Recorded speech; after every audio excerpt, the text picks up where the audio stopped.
Welcome to the AMG Driving Academy. It's a curriculum imported from Europe where we have 1-, 2-, and 3-day courses where you'll get to experience virtually the whole line of AMG vehicles provided for you, world-class driving instructors at some of the greatest racetracks in North America. Hi, I'm Tommy Kendall, 4-time Trans Am champ and host of Test Drive on Speed Channel. Welcome to the AMG Driving Academy. I hope you enjoy these short films that take you through a little bit of the curriculum that we teach at the Academy. In this episode, we're going to cover the 3 stages of the electronic stability program. We're going to do what every reasonably thoughtful driver would do, and that is when we're asking ourselves to drive at 100%, which we're about to do, to build up to it, to walk before we run. So we need to take the option that's at our disposal, which is a 3-phase traction control system by AMG. And for those of us not familiar, ESP stands for Electronic Stability Program. Each phase adding a little bit more computer intervention as the car assumes different angles or degree of slides, if you will.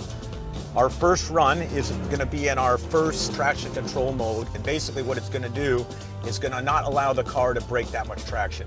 Once it gets to a certain yaw, after just a few degrees, the computer will kick in and say that's enough sliding. As we build up the pace here, I'm going to try to slide the car down here at turn 3. Basically, no matter what I try to do, it's going to make it real difficult for this car to slide. So each mode takes a little bit more of the beast within, underneath the hood, and gives it to the driver, and at the same time adds a lot more responsibility. What we're going to do now is go to our second stability mode, which is sport mode. It allows the driver to push the pedals harder, but at the same point, the computer will not intervene until the yaw angle is substantially greater. So a little bit of rotation, not going to happen. So you can get a little bit of rotation from the rear end, but as soon as that rear end feels that the car's slipping, it's going to add a little bit of that stability program. Can't say it enough, your margin for error goes way up as soon as you start disabling a stability program. So what we're going to do this time is we're going to completely disable our stability program, which will 100% take away our traction control. So basically, the amount of energy I'm giving that long skinny pedal, that's the amount of tires that I'm going to light up in the rear end, i.e. you're going to get a lot of tire smoke, which is a ton of fun. And I'm going to go in and initiate a slide in second gear.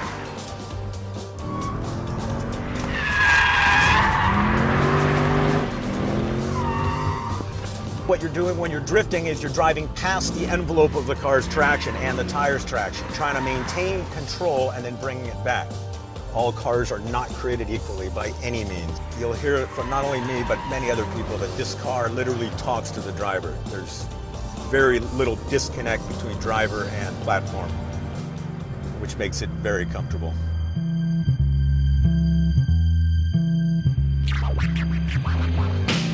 As if you didn't know, all the content is filmed on a closed course by professional drivers. Do not try this on public roads. Always wear your seatbelt and drive responsibly.